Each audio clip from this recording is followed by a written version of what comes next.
안녕하세요. 저는 딸만 셋을 키우는 딸 부자 엄마이자 40대 초반의 여자입니다. 저희 막내가 갓난아기 시절 시부께서 세 번째 부인을 맞이하셨는데, 솔직히 그땐 시부가 진짜 제정신이 아닌 줄 알았습니다. 두 번째 부인이랑 헤어진 지 1년도 안 돼서 새 부인을 맞이했었으니까요. 남편은 시부 인생은 시부 인생이니 관여하지 않겠다고 했었지만 저는 영 찝찝하더라고요. 두 명의 시모한테 시집살이를 당하고 스트레스를 받고 싶지 않았거든요.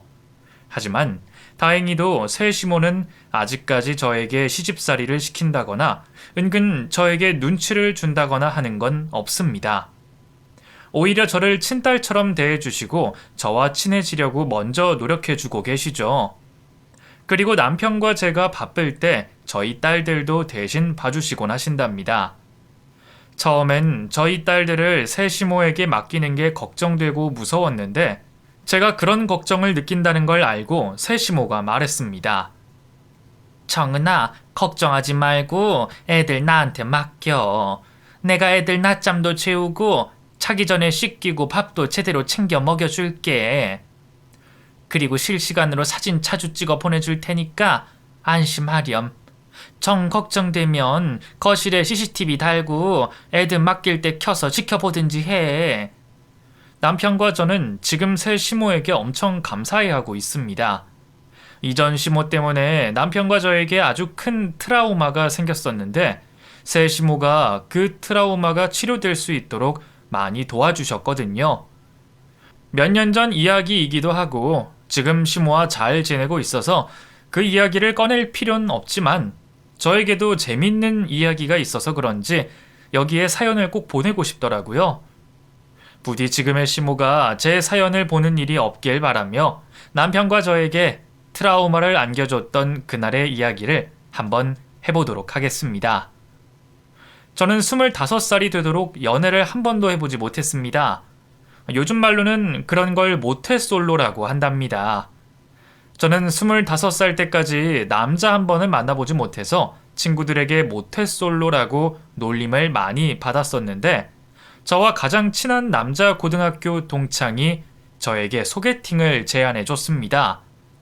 야, 정은아, 내 군대 후임 중에 진짜 괜찮은 애 하나 있는데 소개해 줄까? 야, 걔가 너처럼 키 크고 얼굴 하얀 여자가 이상형이라고 했었거든. 갑자기 걔가 했던 말이 생각이 나네. 나 모태솔로라고 해도 아무나랑 만나고 싶지 않아. 그리고 나 눈이 높아서 지금까지 남자 못 만나고 있었던 거 알지? 못생긴 애 소개해 줄 거면 애초에 생각도 말아라. 그러면 너한테는 내 후임이 진짜 딱이겠다. 걔 머리도 진짜 똑똑하고 착하고 성격도 밝고, 야, 거기에다가 제일 중요한 건 돈이 많아. 걔가 돈이 엄청 많아서 나도 걔 만나면 돈 쓸 일이 없다니까? 야, 난 돈 같은 거 필요 없어. 나한테 자상하게 잘해주고 생긴 것만 좀 괜찮으면 된다니까? 고등학교 동창의 소개로 저는 남편을 처음 만나게 됐습니다. 그때 제 나이가 어려서 그랬는지 저에게 재력 따윈 필요 없었고 저에게 다정하게 잘해줄 사람만 필요했습니다. 그리고 남편은 딱 그런 사람이었습니다. 퇴근하면 내가 데리러 갈 테니까 회사 앞에서 기다리고 있어. 그리고 오늘 우리 맛있는 거 먹으러 가자. 내가 너 좋아하는 초밥집 맛집 알아놨거든. 굳이 회사 앞까지 데리러 오지 않아도 되는데. 그 초밥집 주소 알려주면 퇴근하고 내가 알아서 찾아갈게. 너도 나 데리러 오는 거 번거롭잖아. 너 데리러 가는 건데 번거롭긴 뭐가 번거로워. 그리고 내가 좋아서 하는 일이니까 너는 그런 것까지 신경 쓸 필요 없어. 남자가 여자 데리러 가고 데려다 주는 건 기본이지. 남편은 고등학교 동창이 말했던 그대로였습니다. 머리도 똑똑했고 다정했으며 남들에게도 예의 바르게 잘하는 착한 사람이었습니다. 하지만 제 동창의 말대로 돈이 많아 보이거나 그러지는 않았습니다. 그저 평범하게만 느껴졌었죠. 남편과 3년 정도 연애를 하고 결혼 이야기가 나오기 시작하고 나서야 저는 남편의 재력을 몸소 느낄 수 있었습니다. 신혼집은 걱정 안 해도 될 것 같아. 그 아버지가 나한테 주신 아파트가 하나 있거든. 거기 계약도 곧 끝나가니까 우리 들어가기 전에 인테리어 싹 한번 하고 들어가면 될 거야. 인테리어 비용은 내가 부담하도록 할게. 그리고 마침 아파트 위치가 정원이 너네 회사랑 가까워서 다행이다. 이미 받아둔 아파트가 하나 있다고? 진짜 대박이다. 근데 큰아들이라고 아들한테만 그렇게 하나 주신 거야? 그러면 동생들이 서운해하지 않아? 아, 나 주실 때 동생들한테도 하나씩 주셨어. 우리 아버지 꽤나 공평하신 분이셔서 뭐 장남이라고 장남한테만 더해주고 그런 거 없으시거든. 자식들에게 서울에 있는 아파트를 하나씩 나눠주실 정도면 잘 살아도 얼마나 잘 사는 건지 궁금했습니다. 솔직한 성격이었던 저는 궁금한 걸 남편에게 대놓고 물어봤습니다. 근데 아버님 하시는 일이 뭔데? 뭔데 그렇게 돈이 많으셔? 사업이라도 하고 계시는 거야? 공직자야. 그러니까 말 그대로 공무원이라는 건데 아버지도 아버지지만 대대로 물려받은 재산이 많아서 그래. 그 할아버지가 서울에 가지고 계시는 땅만 해도 어마어마했고 뭐 판교랑 분당 쪽에 땅이 많으셨어. 아 진짜? 나 그럼 부잣집에 시집 가는 거야? 너랑 살면 먹고 살 걱정은 평생 안 해도 되겠다. 그치? 그 아버지가 재산을 어느 정도 물려주시면 그럴 수도 있지. 근데 아버지 재산 아니어도 내가 너 평생 잘 먹고 잘 살게 해줄 테니까 걱정하지 마. 시부와 시모에게 인사를 드리러 시댁에 처음 갔던 날, 저는 시댁 차고에 있는 차들을 보고 깜짝 놀라 입을 다물지 못했습니다. 시댁 차고에는 비싸기로 유명한 모델의 외제차 3대가 주차되어 있었습니다. 이게 다 뭐야? 이거 다 아버님 차야? 무슨 차가 이렇게 비싼 차들밖에 없어? 그 아버지가 차를 좋아하셔서 뭐 3대 정도 사두긴 했는데 더 사고 싶어하는 걸 어머니가 뜯어 말려서 이 정도지 아니었으면 아버지 전용 주차장을 따로 지어야 했을 거야. 남편 집의 재력은 제가 상상하는 것 이상이었습니다. 그 전까지는 괜찮았는데 남편 집의 재력을 제 눈으로 확인하고 나니 갑자기 주눅이 들고 무서워지더라고요. 왜 드라마에 보면 부잣집 시부모들이 며느리를 엄청 구박하고 그러지 않습니까? 저희 시부모들도 그럴지도 모른다는 생각이 들었습니다. 어머 정은아, 그 말로만 듣다가 이렇게 실제로 보니까 생각했던 것보다 너무 예뻐서 나 깜짝 놀랐잖아. 우리 집에 온 걸 정말 환영해. 시모는 부담스러울 정도로 호들갑을 떨며 저를 환영해 줬습니다. 저를 탐탁치 않아 하는 것보다는 훨씬 낫기는 하지만 과할 정도로 환영해 주는 것도 마음이 불편하더군요. 다행히 시부는 적당히 반갑게 저를 맞이하여 줬습니다. 나는 우리 아들을 믿어서 우리 아들이 데리고 온 여자를 반대할 생각이 전혀 없다. 그리고 둘이 같이 사는 거니까 둘만 잘 맞으면 된다고 생각한다. 결혼하는데 들어가는 비용은 내가 최대한 도와줄 테니까 돈 걱정하지 말고 하고 싶은 대로 다 하거라. 시부는 쿨한 성격이었습니다. 그리고 필요 없는 말을 덧붙이지 않으시는 분이셨죠. 그리고 시모도 교양 있는 돈 많은 집 사모님처럼 보여서 그 모습을 보고 시댁에서 나온 제가 남편에게 말했습니다. 나도 너랑 살면 너희 어머님처럼 저렇게 교양 넘치게 나이 들 수 있을까? 어머님 외모도 그렇고 말씀하시는 것도 보면 품격 있어 보여. 아, 그래? 너 오늘 우리 어머니 처음 만나서 그런 것 같은데 오래 보면 그렇지도 않다는 걸 알게 될 거야. 아, 그리고 아까 내가 말 못했는데 그 둘째 여동생은 우리 결혼식에 못 올 거야. 지금 독일에서 공부하는 게 너무 바빠서 시간 내기가 힘들다고 하더라고. 아 진짜? 아가씨 얼굴 꼭 한번 보고 싶었는데 너무 아쉽다. 그래도 막내 도련님은 오시는 거지? 남편에게는 여동생과 남동생이 한 명씩 있었는데 여동생은 중학생 나이가 되자마자 외국으로 유학을 떠나 지금까지도 외국에서 지내고 있다고 했습니다. 남편도 여동생의 얼굴을 못 본 지 몇 년이나 됐다고 하더라고요. 결혼 전에 시부모들을 자주 만났었는데 만나면 만날수록 시모는 첫인상과는 다르다는 걸 확실히 느낄 수 있었습니다. 교양 있는 사람이라기보다는 조금 가벼운 사람 같이 보였죠. 그나저나 우리 오혁이랑 청은이는 자녀 계획이 어떻게 돼? 설마 아이 안 낳고 살 생각은 아니지? 요즘 젊은 사람들 먹고 살기 힘들다고 애 낳는 걸 많이 포기하더라고. 어머님, 걱정하지 마세요. 저희는 최소 둘은 낳기로 이미 이야기 끝났어요. 외동은 애가 외로울 것 같아서 형제는 꼭 만들어 주려고요. 잘 생각했다. 최소 둘은 낳아야지 애들이 안 외롭지. 그리고 정은아, 너 아들 못 낳으면 집에서 쫓겨날 각오해야 된다. 내 말 무슨 말인지 알아들었지? 시몬은 얄밉게 웃으며 말했습니다. 아들을 못 낳으면 집에서 쫓겨난다는 시모의 말에 기분 나빠할 틈도 없었고 너무 당황해서 저도 그냥 웃어 보였는데 남편이 화를 냈습니다. 아니, 어머니, 지금 무슨 말씀하시는 거예요? 어머니가 뭔데 정은이 아들 못 낳으면 쫓아내겠다 하시는 거예요? 딸이든 아들이든 생기면 감사하게 낳아서 잘 키우면 되는 거 아닌가요? 오여가, 왜 엄마한테 화를 내고 그래? 엄마는 그냥 장난으로 했던 말이야. 정은아, 기분 나빴다면 미안해. 어머니, 장난으로 하시는 말씀 아닌 거 다 압니다. 앞으로 저희 앞에서 아들이니 딸이니 이야기하시면 저 어머니 더 이상 못 봅니다. 분위기가 살벌해질 정도로 남편이 화를 냈습니다. 저에게도 그런 모습을 보인 적이 없어서 제가 다 오금이 지릴 정도로 무섭더군요. 그때 가만히 계시던 시부가 입을 열었습니다. 당신 앞으로 그런 이야기 입 밖으로 꺼내지 마. 한 번만 더 아들이니 뭐니 하면 그땐 내가 용서 못해. 그리고 오혁이 너도 이제 그만해라. 너희 엄마가 실없이 한 소리 가지고 그렇게까지 달려들 필요가 있냐? 그래, 오혁아. 엄마가 그냥 생각 없이 했던 말이니까 화 풀어. 앞으로 다시는 그런 이야기 안 꺼낼게. 시부가 정리를 해주신 덕분에 무사히 넘기긴 했지만 남편은 화가 풀리지 않는지 시부모들과 헤어지고 나서도 혼자 욕을 하며 중얼거렸습니다. 원래 시어머니라는 존재가 그렇잖아. 요즘 세상이 아무리 달라졌다고 해도 아직도 아들 하는 어른들 많아.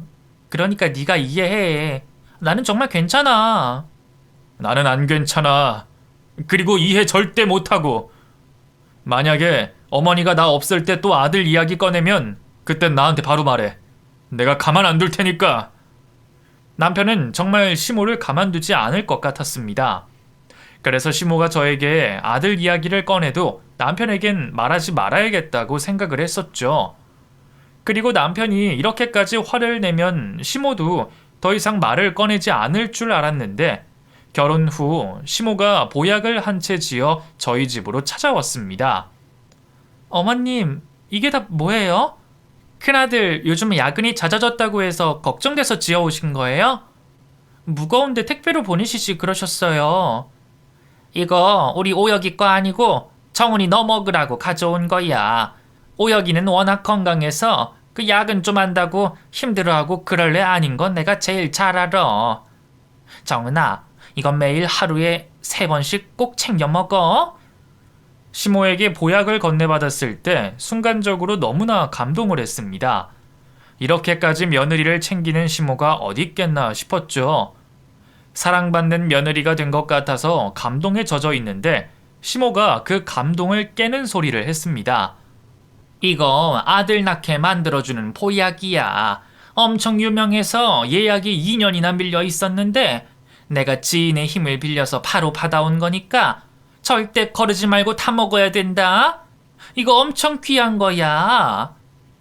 어머님, 저 진짜 이런 거 필요 없는데.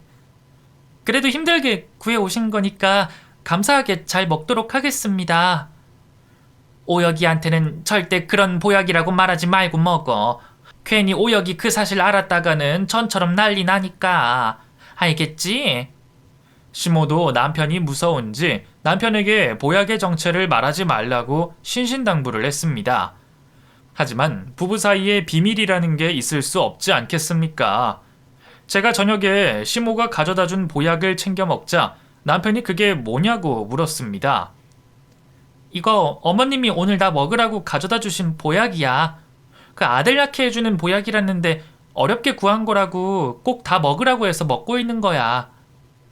여보, 어머님 은근 귀 얇으신가 봐. 세상에 아들 낳게 해주는 보약이 어디 있어? 어머니가 아들 생기는 보약이라고 했다고? 그거 먹지 말고 당장 가져와. 어머니 진짜 미쳐도 단단히 미치셨네. 남편은 시모가 지어다 준 보약을 하나하나씩 가위로 뜯어 싱크대에 부어버렸습니다. 그 모습에 너무 놀란 제가 남편을 뜯어 말렸습니다. 당신 도대체 왜 그래? 나 절대로 기분 나쁜 거 없고 어머님도 나름 내 생각해서 지어오신 건데 그냥 먹을게. 왜 아깝게 다 버리고 있어? 네 생각해서 가져온 것도 아니고 이건 보약이 아니야. 당신한텐 독이라고 독. 앞으로 어머니가 아들의 아짜만 꺼내도 참지 말고 너도 나처럼 아들 이야기 하지 말라고 어머니한테 화내버려. 시어머니니까 며느리한테 그렇게 말할 수도 있지. 나는 괜찮으니까 그만 화 풀어. 이 아까운 걸 어쩜 좋아? 남편은 제가 말려도 제 말을 듣지 않았습니다. 시모가 지어다 준 보약을 다 찢어버리고 시모에게 전화를 걸어 따진다는 걸 말리느라 꽤나 애를 먹었습니다. 시모는 그것도 모르고 며칠 후 저에게 전화를 걸었습니다.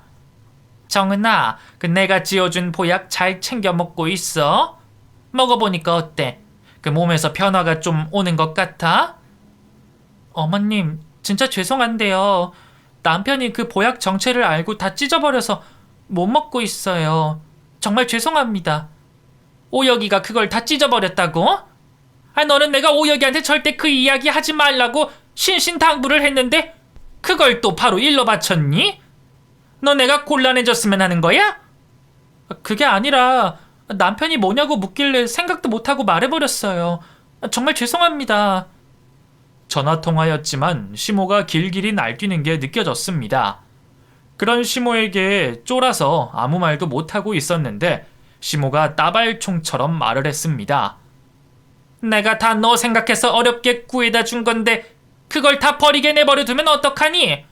그리고 내가 너한테 그렇게 말하지 말라고 신신당부했는데 너는 생각이 있는 애니 없는 애니? 네가 조금이라도 나를 시어머니라고 생각하고 무서워했다면 이런 일은 일어나지 않았을 거라고 생각해. 너는 지금 나를 만만하게 보고 나를 무시해서 이런 일이 벌어진 거야. 내 말이 틀렸니? 네 남편이 나를 무시하는 것 같다고 해도 너는 그러면 안 되지. 어머님, 절대 그래서 그런 게 아니에요. 그런 생각은 하지 말아주세요. 제가 조심성이 없어서 말실수한 거예요. 정말 죄송합니다. 그날 시모는 저에게 기분 나쁜 티를 팍팍 냈으며 짜증을 한참 부리고 나서야 전화를 끊었습니다. 전화를 끊고 나서 기가 쪽 빨려버린 저였지만 또 이런 일이 생기지 않게 남편에겐 비밀로 하기로 했습니다. 그리고 정확히 결혼 1년 후 저희에게는 첫 아이가 찾아왔습니다. 저희가 임신했다는 소식을 듣게 된 시모가 전화를 걸어왔습니다. 정은아, 너희 시아버지한테 들었어. 정은이 임신했다면서? 아유, 정말 축하한다.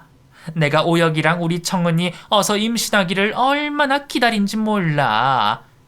드디어 나도 손자를 안아볼 수 있겠네. 어머님, 손자란요. 아직 성별은 정확히 몰라요. 그 성별 알게 되면 그때 다시 알려드리도록 할게요. 딸이면 어떡한다니. 들어보니까 딸이고 아들이고 정하는 건 남자한테 달린 거지. 여자 문제가 아니라고 하더라고.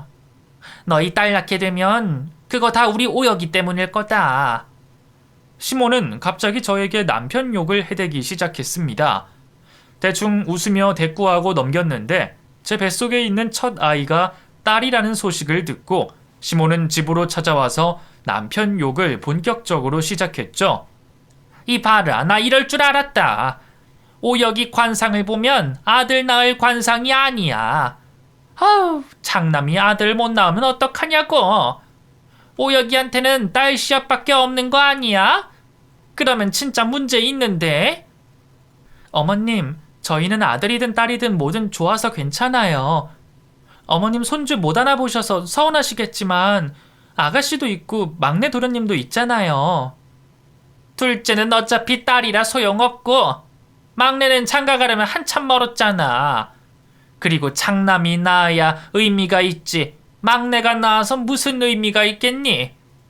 너도 참 아들 욕심 없어서 걱정이다. 시모가 저에게 자신의 아들을 욕하는 건 제가 그만큼 편해져서 그런 거라고 생각하고 싶었습니다. 그때까지도 저는 시모가 정말 손자 욕심에 남편 욕을 그렇게 하는 거라고는 생각도 못했습니다.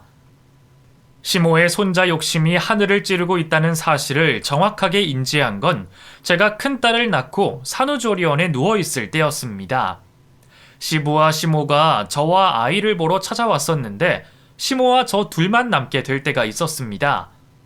정은아, 네 시아버지가 애 이름 정한다고 머리를 싸매고 고민을 하던데 너희 애 이름은 지었니? 아직 못 지었어요. 저희 어머니가 잘 아는 철학관이 있는데 거기에서 이름 받아보고 그 중에서 골라서 정할까 생각 중이에요. 애 이름 짓는 데만 해도 100만 원은 한다고 하더라고요. 너희 시아버지도 그렇고 너희도 그렇고 겨우 딸 낳았으면서 엄청 유난이다. 어차피 딸은 커서 시집 가면 그만인데 무슨 돈까지 들여서 이름을 짓니? 그냥 대충 짓고 키울 때도 돈 많이 퍼붓지 말고 대충 키워라. 딸은 잘 키워놔봐야 소용없어. 네 시동생을 봐라. 돈 그렇게 들여서 공부시키는데 한국에 들어올 생각을 하지 않잖냐. 이름을 대충 지으라는 시모의 말에 기분이 상해버린 저는 아무 말도 못했습니다. 시모는 제 기분 따윈 신경 쓰지 않는 건지 아니면 눈치를 채지 못한 건지 제가 기분 나쁜 티를 내고 있는데도 입을 닫을 생각을 하지 않았습니다. 너희 둘째는 낳을 거지? 둘째는 아들을 낳아야 할 텐데. 내가 전에 지어줬던 보약 다시 지어줄 테니까 그거라도 먹어라. 어머님, 저 지금 첫째 낳은 지 일주일밖에 안 됐어요. 벌써 둘째 이야기하기에는 시기가 너무 빠른 것 같아요. 너 아직 젊고 어리니까 둘째도 금방 낳을 수 있을 거다. 그리고 정은아, 아들을 낳는 게 진정으로 부모들에게 효도하는 거라는 거 잊지 말고 나한테 손주 안겨줄 수 있도록 노력해. 알겠니?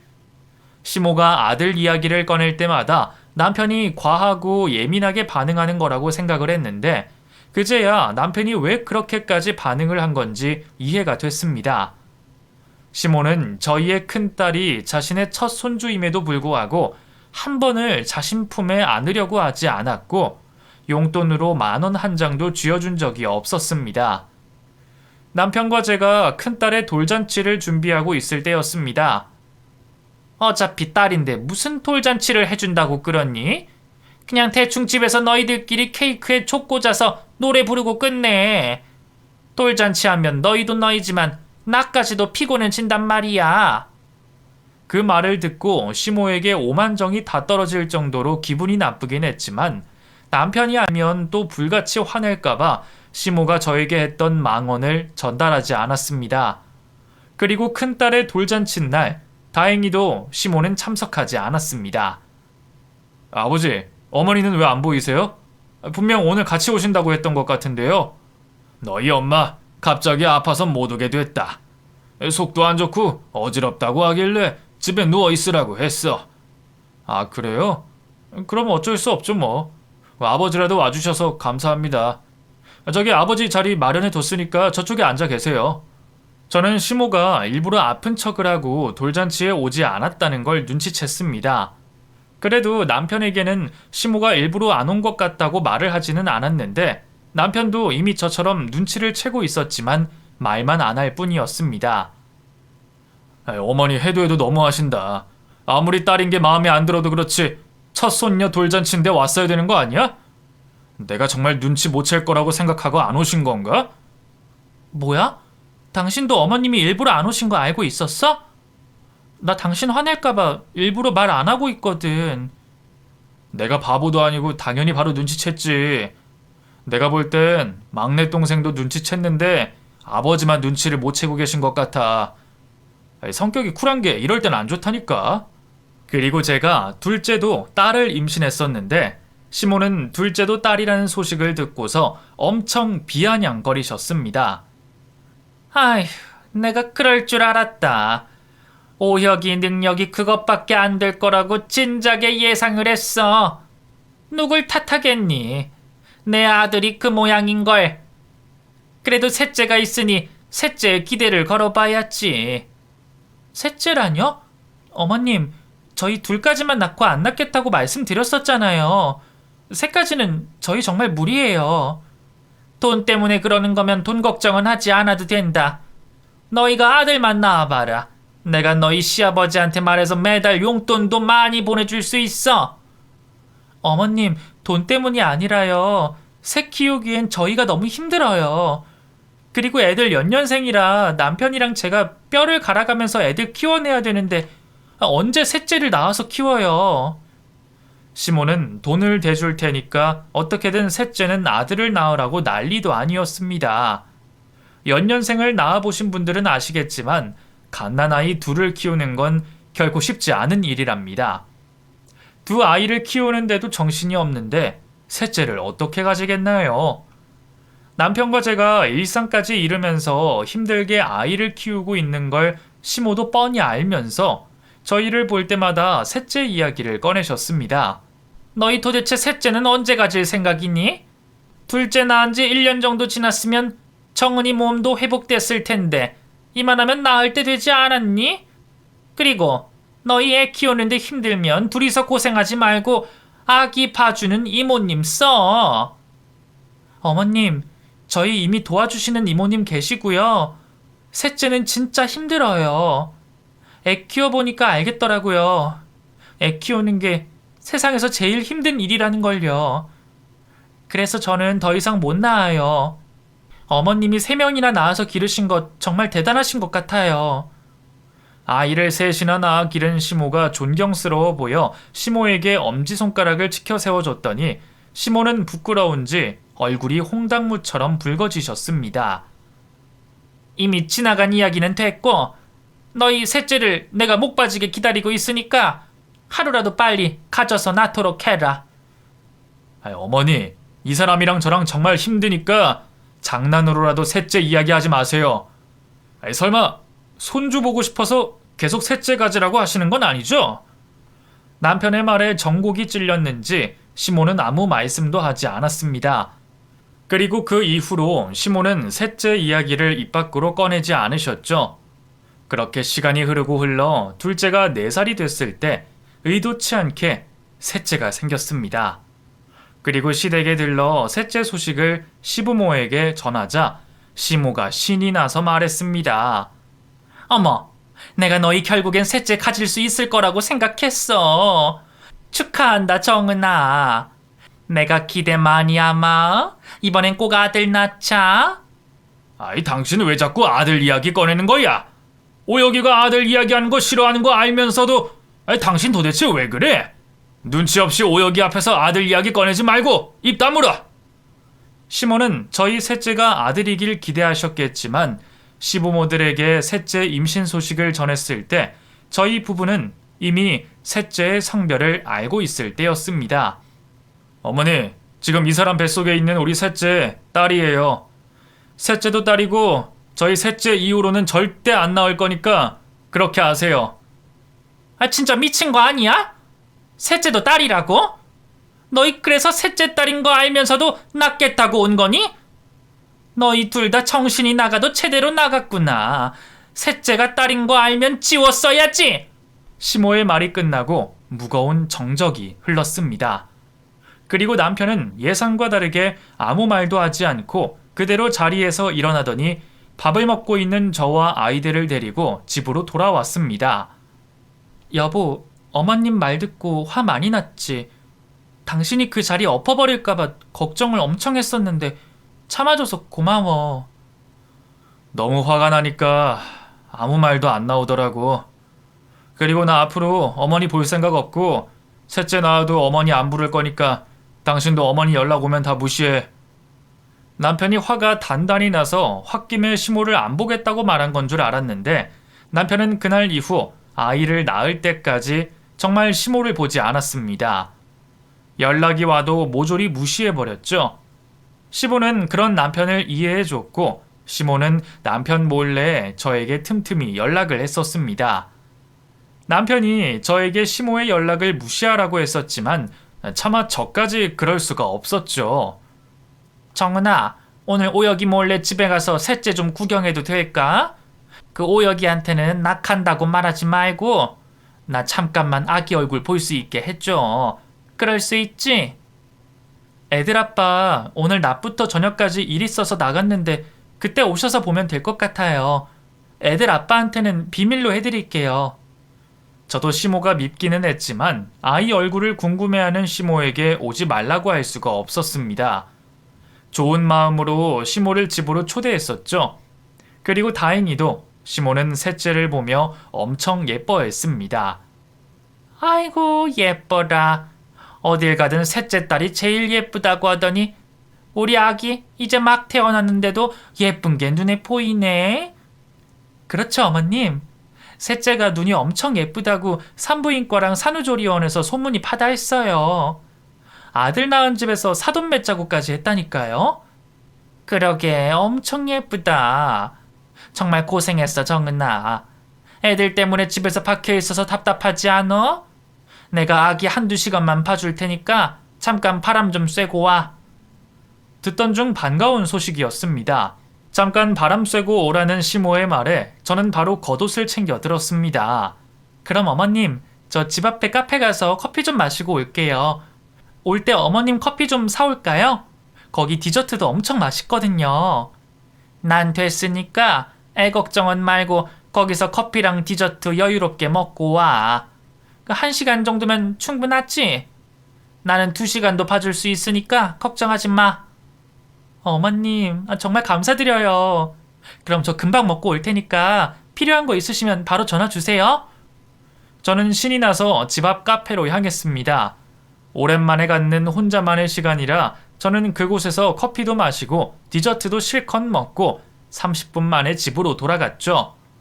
그런데 집에는 시모도 아이도 흔적도 없이 사라져 있었습니다. 불길한 예감이 들었던 저는 바로 시모에게 전화를 걸었지만 시모는 전화를 꺼두고 받지 않았습니다. 여보, 큰일 났어. 어머님이 우리 막내 데리고 사라지셨어. 어떡하면 좋아? 전화도 꺼져 있어서 찾을 방법이 없어. 그게 무슨 소리야? 어머니랑 우리 막내가 사라졌다니. 그게 도대체 무슨 소린지 설명부터 해봐. 어머님이 막내 얼굴 한번 보고 싶다고 당신 없을 때 집에 오셨거든. 그러면서 나보고 밖에 바람 쐬고 오라고 해서 잠깐 카페에 다녀왔는데 그 사이에 아이랑 같이 사라지셨어. 어떡하면 좋아? 저에게 화를 낼 줄 알았던 남편은 의외로 화를 내지 않고 침착하게 말했습니다. 일단 집 주변 찾아보고 없으면 아버지 집으로 와.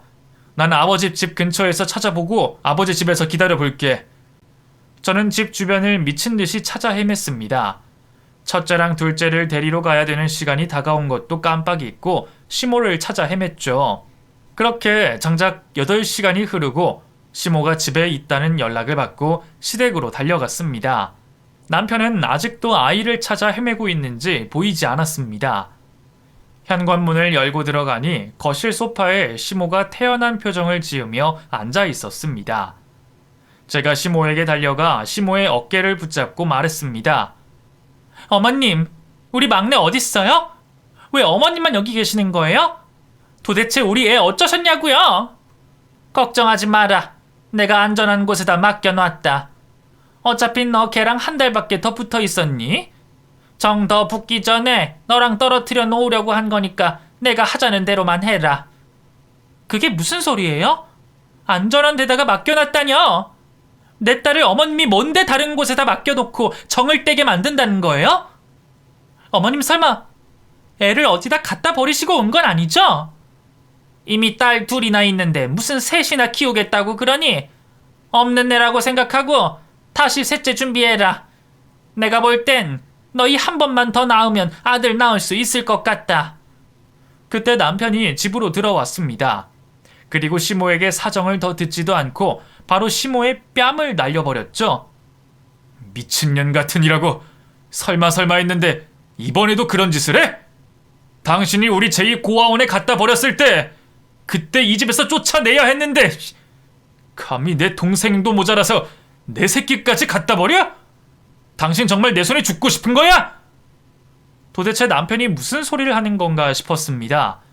시모는 남편에게 멱살을 잡히자 그제야 우리 막내딸 아이의 위치를 실토했습니다. 경기도에 내가 잘 아는 고아원에 맡겨놨어. 거기는 다른 곳보다 시설이 훨씬 좋고 입양도 잘 된다고 하더라. 너희같이 이미 딸 많은 집보다 아이가 없고 아들만 있는 집에 입양되는 게 훨씬 낫지 않겠니? 시모의 말이 끝나기 무섭게 남편은 시모를 바닥으로 내팽개쳤고 시부가 바닥에 쓰러져 있는 시모를 끄집고 밖으로 나가셨습니다.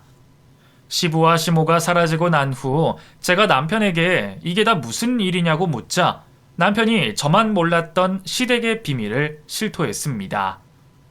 전현 내 친모 아니고 계모야. 막내한테는 친엄마지만 나랑 제이한테는 계모라고. 엄마 돌아가시고 얼마 지나지 않아서 아버지가 데리고 왔었는데 그때 제이 나이가 3살이었어. 전현이 도대체 무슨 생각이었는지 집에 아무도 없을 때 제이를 고아원에 갖다 버렸더라고. 나중에 듣고 보니까 우리 제이 딸이라서 갖다 버렸대. 딸 같은 건 다 필요 없다고 그때부터 연불 외우듯이 말했어. 어머님 진짜 미치신 거 아니야? 아가씨를 고아원에 갖다 버렸다고? 근데 그걸 그냥 내버려 뒀어? 그때 집에서 쫓아냈어야지. 그때 마침 엄마 뱃속에 막내가 있었거든. 그래서 결국 쫓아내지 못하고 집에 둔 거였어.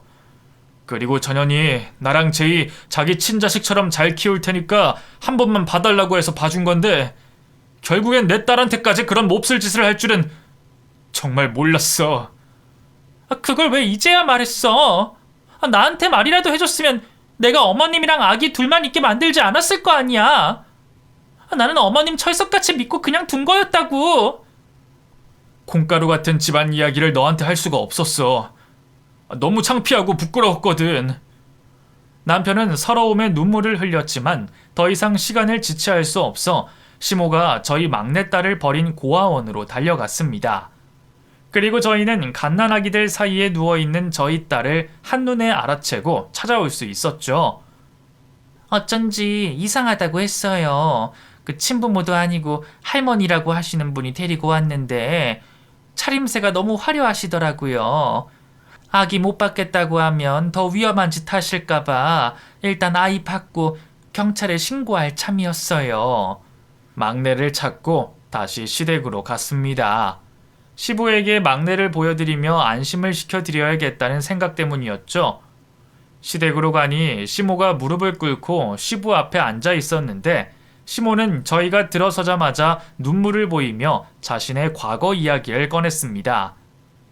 엄마가 어릴 때 딸이라는 이유로 차별을 너무 많이 받고 자랐었어. 엄마 할아버지 할머니한테 맞기도 많이 맞았고 인간 취급도 못 받고 살았어. 하루는 친할머니가 나를 갖다 버린 적이 있었는데 거의 일주일 만에 가족품에 돌아온 거야. 그때부터 딸만 보면 나 자신을 보는 것 같아서 불쌍하기도 하면서 혐오스러워지더라고. 할아버지랑 할머니한테 세뇌를 당한 건지 내 눈에 딸은 다 쓸모없는 존재로 보였어. 그래서 그런 거니까 네가 엄마 좀 용서해 주면 안 되겠니? 엄마도 불쌍한 사람이야. 시모의 과거는 딱했지만 그렇다고 해서 시모의 행동이 정당화될 수는 없었습니다. 남편이 말없이 서 있자 시부가 남편과 저에게 물었습니다. 너희 둘이 용서해 줄 수 있으면 용서하고 아니면 나도 너희 의견을 따르마. 오혁이 네 생각은 어떠냐? 너희 엄마 어떻게 하면 좋겠어? 저는 이 사람이 제이 갖다 버린 그날부터 저희 엄마라고 생각한 적 단 한 번도 없었습니다. 솔직히 지금 저는 이 여자 찢어 죽이고 싶어요, 아버지. 아버지도 이 여자 이제 그만 봐주시고 이 집에서 쫓아내세요. 막내도 아무 말 못할 겁니다. 시부는 고개를 끄덕였고 시모는 바닥에 납작 엎드려 빌기 시작했습니다. 하지만 저희는 모든 결정을 시부에게 맡겨두고 뒤도 돌아보지 않고 집으로 돌아왔습니다. 다행히 남편은 제 탓을 하지 않고 오히려 저에게 미안하다고 했어요. 그날 저희 부부가 시모에게 받은 상처는 정말 이로 말할 수 없었고 평생 잊을 수 없는 날이 됐습니다. 그 여자 쫓아냈다. 이혼 도장도 깔끔하게 받아뒀고 다시는 이 집 근처에 얼씬도 하지 않겠다는 각서까지 받아뒀다. 욕심이 많기도 하고 그동안 누리고 산 게 많아서 순순히 물러나지 않았을 텐데 설마 아버지가 돈까지 쥐어주신 건 아니죠? 처음엔 안 주려고 했는데 그 여자가 평생 막내랑도 연락 끊고 살겠으니 조금만 달라고 해서 3천 정도 쥐어줬다. 그리고 막내랑 평생 연 끊겠다는 각서도 같이 받아뒀어. 그 여자 이 집에서 나가고 괜히 막내 핑계로 매달리거나 찾아오면 귀찮은 일 아니냐. 나중을 생각해서라도 그 정도 쥐어주고 보내는 게 나을지도 모른다. 그렇긴 하네요. 우리 제이도 이제 한국 들어와서 아버지도 보고 저도 보고 우리 조카도 볼 수 있었으면 좋겠어요. 진작에 이렇게 됐어야 했는데 제이 들어오면 아버지가 신경 많이 써주세요. 시모가 집에서 쫓겨나자마자 신우는 한국으로 들어왔습니다. 그리고 막내 도련님이 이 일로 상처를 받을까봐 걱정했는데 오히려 저에게 미안해하며 자신의 친모를 혐오하듯 말했습니다. 형수님, 정말 죄송합니다. 제가 대신 사과드릴게요. 그러니까 저희 엄마는 미워해도 저는 미워하지 말아주세요. 안 그래도 저 평생 형이랑 누나한테 죄책감 가지고 살아서 너무 힘들었거든요. 이제는 저도 형이랑 누나한테 동생으로 인정받고 싶어요. 도련님, 그건 걱정하지 마세요. 도련님이 무슨 잘못이 있겠어요. 저는 도련님 밉지 않고 오히려 걱정이에요. 이 일로 도련님이 가장 큰 상처를 받았을 거 아니에요. 그리고 형이랑 누나들은 늘 도련님 걱정하고 신경 쓰고 있으니까 힘든 일 있으면 형이랑 누나들한테 말해서 도움도 받고 그러세요. 아시겠죠? 그렇게 폭풍이 한번 지나간 자리를 차곡차곡 정리하고 있는데 시부는 시모가 쫓겨난 지 6개월 만에 새 시모를 데리고 왔습니다. 그리고 집안에는 정리가 되기도 전에 또 한 번의 폭풍이 몰아쳤죠. 이 사람이 너희 새엄마 될 사람이다. 내 고향 친구고 나랑 알고 지낸 지는 50년 넘었다. 우리 둘 다 남은 생 외롭지 않게 함께하기로 했으니 그렇게들 알아둬라. 시부가 참 대단하다 싶었습니다. 바람을 피운 건 아니지만 어떻게 여자 없이 살지를 못하나 싶었죠. 돈 많은 남자들은 다 이런 건가 싶어 남편에게 물었더니 남편이 기겁을 했습니다. 우리 아버지가 유별난 거야. 나는 절대 아버지랑 달라서 그런 일 없을 테니까 걱정하지 마.